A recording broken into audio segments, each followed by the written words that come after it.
Bienvenue à Question d'argent. En immobilier, un délaissement signifie une propriété qui a été saisie par une institution financière ou encore qui a été volontairement abandonnée par les propriétaires. Est-ce que cette catégorie d'actifs peut comporter des opportunités intéressantes? On reçoit Jocelyn Grégoire, ambassadeur du magazine Les Mordus de l'immobilier, pour nous en parler. Bonjour, Jocelyn. Bonjour. Donc, généralement, là, je le disais, bon, soit saisie par la banque ou encore volontairement abandonnée, mais généralement, on parle de propriétés où les paiements hypothécaires sont devenus trop importants pour le propriétaire. Oui, souvent, c'est des gens là, qui n'arrivent plus à bout de leurs obligations. Donc, le premier recours du créancier, c'est d'enregistrer un préavis de 60 jours. Donc, on a des statistiques là-dessus qui nous disent là, que les préavis sont en forte augmentation. Donc, la première chose que le créancier va faire, c'est enregistrer un préavis de 60 jours, ce qui donne 60 jours au débiteur pour régler le défaut ou payer l'hypothèque au complet. OK. Donc, c'est ce qui se produit généralement pendant le préavis, c'est qu'on trouve des solutions? Bien, on tente, en tout cas, d'en trouver. 75 des préavis ne se transforment pas en jugement de délaissement. Okay. Donc, 75 des gens vont trouver une solution. À ces solutions-là, il y a la vente ou le refinancement. D'accord.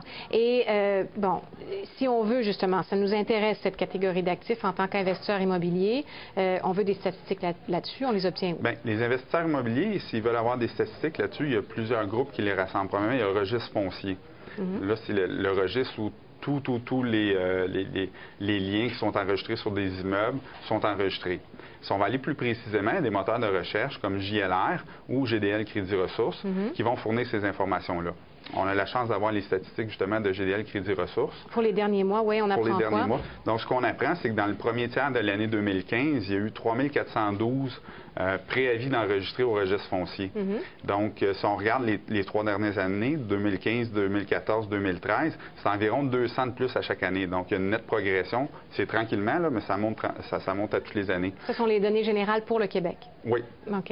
Est-ce qu'on les a de par région aussi? Oui, on les a par région, mais je tiens à apporter une précision. Là, si on regarde en 2006, il y avait seulement 1905 préavis d'exercice. Oui, alors l'augmentation est énorme. 75 de plus. C'est là, comme je vous disais avant l'entrevue, c'est que les banques ont arrêté de faire du prêt B, sont plus difficiles pour les marges de crédit. Avant, les gens arrivaient à financer jusqu'à 95 lors des refinancements. Maintenant, ça ne se fait plus. Ils sont obligés d'arrêter à 80-85 tout dépendant des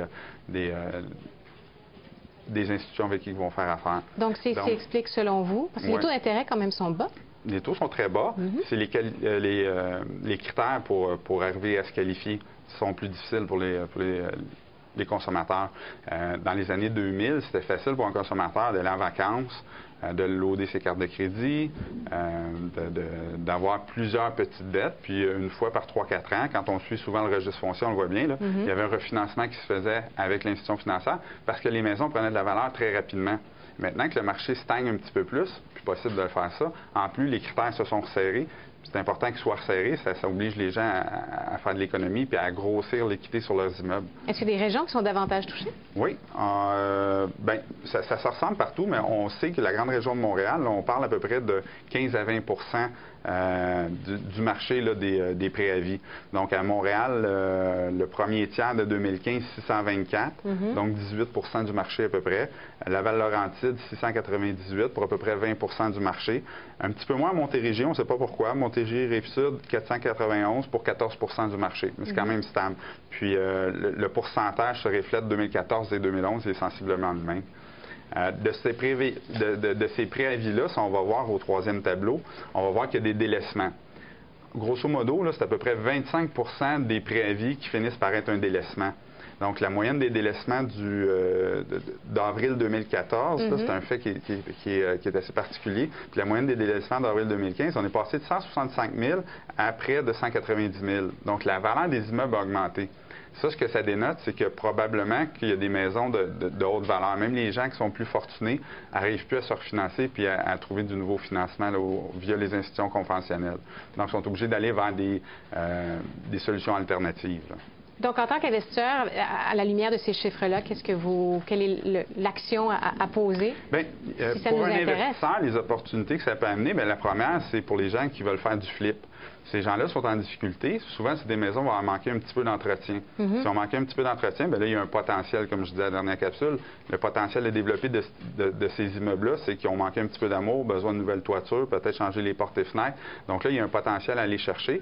Ces gens-là sont en difficulté. Tout ce qu'ils veulent, peut-être, c'est se débarrasser de leurs problèmes. Ils sont peut-être prêts à vendre en bas du prix du marché, récupérer un petit peu d'argent sur leur équité, puis s'en aller. Donc, on peut les approcher pour ça. Selon vous, là, ils sont en hausse. Selon vous, est-ce que la plupart représentent des opportunités intéressantes? Parce qu'il faut quand même se méfier, il y a des risques. Bien, une statistique que je n'ai pas ici, là, mais que j'ai lue sur le site de JLR, disait que ça se vendait environ 15 plus bas que l'évaluation municipale. Donc, généralement, là, c'est quand même une bonne opportunité parce que l'évaluation municipale est un petit peu plus faible que la valeur marchande. Là, surtout si on apporte des modifications, puis on va chercher dans le potentiel. Est-ce qu'il y a des terrains subdivisés? Est-ce qu'on peut agrandir l'immeuble? Est-ce qu'on peut maximiser le pied carré? Donc, il faut voir qu'est-ce qu'on peut faire avec et on va se retrouver après la pause pour en discuter. Jacques Dionne, courtier immobilier, va se joindre à nous pour cette conversation-là. Restez avec nous. Ça va vite, hein? Ça va. De retour à Question d'argent, on parle des délaissements, des opportunités que ça peut représenter pour les investisseurs immobiliers. J'en discutais un peu avant la pause avec Jocelyn Grégoire, ambassadeur du magazine Les Mordus de l'immobilier. Il y a Jacques Dionne, courtier immobilier et hypothécaire agréé, qui se joint à la discussion. Bonjour, M. Dionne. Bonjour, merci d'être là avec nous aujourd'hui. On va juste compléter avec vous, Jocelyn, parce qu'il y avait tellement de matériel. Oui. Il y a encore des choses à dire. Parce qu'il y a une note particulière que vous voulez nous mentionner pour la région de Montréal et les délaissements. Tantôt, je parlais qu'à travers le Québec, il y a à peu près 25 des préavis qui finissent en délaissement. Si on regarde par région, à Montréal, c'est seulement 10 Ça, c'est quelque chose de très important pour un investisseur parce qu'on pense souvent à la localisation de notre investissement immobilier. On se rend compte que plus qu'on est près d'un centre métropolitain, plus qu'on va avoir des ressources advenant des problèmes. C'est plus facile, il y a un plus gros marché, il y a plus de gens qui sont prêts à acheter, donc plus de gens vont être prêts à vous aider. Donc, si ça nous intéresse, il y a moins d'opportunités à Montréal pour ce qui est des délaissements? Bien, peut-être non. Peut-être qu'il y en a autant, parce que les préavis sont les opportunités. Maintenant, quelles qui tombent en reprise, une fois que c'est en reprise, souvent, c'est plus une opportunité. Là. La banque, elle ne peut pas le vendre elle-même. Donc, elle met un gestionnaire là-dessus, elle met un courtier immobilier. Il y a des frais qui s'accumulent. Pour avoir une opportunité, il faut le prendre avant que la banque l'ait reprise. C'est probablement ça qui arrive plus à Montréal. D'accord. Donc, ils ont plus d'opportunités. Les investisseurs utilisent plus ces opportunités-là, tandis que ceux dans les régions rurales, parce que Laval-Laurentide, Montérégie, Rive-Sud, on parle de 20 à 25 ce qui dénote que probablement c'est 35 à 40 dans les régions rurales. Donc, dans ces coins-là, c'est des maisons qui sont abandonnées. On voit souvent dans nos campagnes, on se promène des vieilles maisons qui n'ont pas été entretenues, abandonnées, mais il n'y a pas de bassin d'acheteurs pour ça. Fait qu'il n'y a pas d'investisseurs intéressés, donc l'opportunité est moins là. Donc, et on en fait quoi? Vous l'avez mentionné brièvement, là, soit un flip, mais évidemment, il faut prévoir le coût des travaux. Les courtiers immobiliers, ça peut être une solution pour eux aussi, là, vendre des maisons. Ensuite de ça, il y a les prêteurs privés qui peuvent s'intéresser à ça pour faire des prêts. Puis la dernière chose, bien, la location avec option d'achat. C'est relativement nouveau. Ça existait beaucoup dans les années 80 quand les taux étaient très hauts. Ils appelaient ça dans ce temps-là des ventes à rémérés. Aujourd'hui, ils ont peaufiné le système, puis c'est devenu des locations avec option d'achat. Et là, il y a tout un marché pour ça. Il y a même finalement des agences immobilières qui se spécialisent, et c'est votre cas, M. Dionne, dans ce type de transaction-là. Effectivement. Quand on a vu la crise qui est arrivée en 2008 avec toutes les subprimes, on s'est dit qu'il allait avoir un besoin éventuellement dans ce marché-là. Puis on le voit tout à fait avec les chiffres qu'on voit, la croissance du nombre de préavis d'exercice. On voit que de plus en plus, les propriétaires ont de la difficulté à financer leur propriété et à résoudre leurs problèmes. Donc, est-ce que c'est la principale portion de vos activités à l'agence? C'est notre principale activité. La deuxième, c'est le courtage hypothécaire. Voilà. Donc, parlez-nous du marché. Évidemment, on en a fait le tour avec les statistiques, mais peut-être les clients qui viennent vous voir. Bien, le type de clients, principalement, nous, les clients qu'on cherche, ce sont principalement des familles qui ont eu des problèmes soit de santé, de perte de travail, de maladie. C'est principalement ces causes-là qui font que les gens ils arrivent à avoir des problèmes financiers, perte d'emploi, maladie, séparation. Ça, c'est principalement les principales causes qui amènent les clients à avoir des défauts de paiement. Donc, ils viennent vous voir avec quels besoins? Bien, ils viennent nous voir qu'il y a un besoin parce que là, quand il y a un préavis d'exercice, les banques, elles ne refinancent plus la maison. Alors, en n'ayant pas de refinancement, la seule alternative qu'ils ont, c'est soit avec un prêteur privé avec des taux d'intérêt qui varient de 12 à 15 et ça sera souvent 15 et ça leur fait des paiements qu'ils ne sont pas capables de supporter pendant très longtemps. L'autre alternative, ça reste encore la location achat.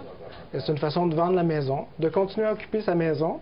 Et puis nous, on aide les clients à redresser le crédit, à refaire un budget, on les accompagne, on va leur donner tout le support nécessaire pour qu'ils redeviennent avec une santé financière puis de racheter la propriété d'ici 3 ans. En somme, ça fonctionne comment? En somme, c'est très simple. Nous, on achète la propriété du client, on l'achète à sa pleine valeur. L'agence l'achète? En fait, j'ai aussi une compagnie d'investissement dans ce domaine-là qui s'appelle Groupe Immobilier Finance. Elle achète la propriété et en achetant la propriété, nous, on fait la promesse qu'on va revendre cette propriété-là à notre acheteur, à celui qui a vendu la maison. Et puis tout ça, c'est inscrit dans les actes notariés, donc on ne peut pas disposer de la maison comme on veut. Ça donne quand même une garantie au client. Et puis par la suite, on va définir un montant pour occuper la maison avant de la racheter. Et souvent, ce montant-là est même plus petit que le montant qu'ils payent actuellement avec les institutions financières puis les autres types de prêts qu'ils peuvent avoir. Quelles sont les exigences envers les clients? Bien, nous, on demande quand même qu'il y ait une bonne partie de la maison qui soit payée, jusqu'à 20 au moins 20 qui soit payée. On demande des gens qui ont déjà une bonne volonté de rétablir leur crédit puis qui veulent vraiment rester dans la maison. Ça, pour nous, c'est très important. Et puis, on veut s'assurer aussi qu'ils vont suivre les conseils puis pour redresser le crédit, pour éventuellement racheter la propriété d'ici 3 ans. Et la plupart de vos clients, est-ce qu'ils font des défauts de paiement ou ça se passe assez bien? Ça se passe plutôt bien. Jusqu'ici, depuis 3 ans, on a fait une vingtaine de transactions parce qu'on était plus en mode de recherche et développement. On a eu jusqu'ici deux reprises. On a eu 2 clients qui n'ont pas réussi à redresser la situation. Très bonne moyenne. Oui, on a déjà 4 clients qui ont racheté les propriétés, puis tous les autres actuellement sont en processus. Sont en processus avec le formulaire. Vous vouliez ajouter quelque chose, Jocelyn? Non, mais je trouvais que c'était une bonne moyenne, parce que quand on regarde les hypothèques actuelles, on voit 3 400 par année en un tiers d'année, ce qui veut dire qu'à la fin de l'année, ça, c'est 10 000 préavis de reprise. Dans son cas, c'est 2 sur 20? Quelques 20? 2 tiers de nos clients, ils rachètent dans les 2 ans. Bien, merci de nous en avoir parlé aujourd'hui. Jacques Diane, Jocelyn Grégoire, merci d'avoir été là. Merci à vous d'avoir été là. On se retrouve dans quelques minutes.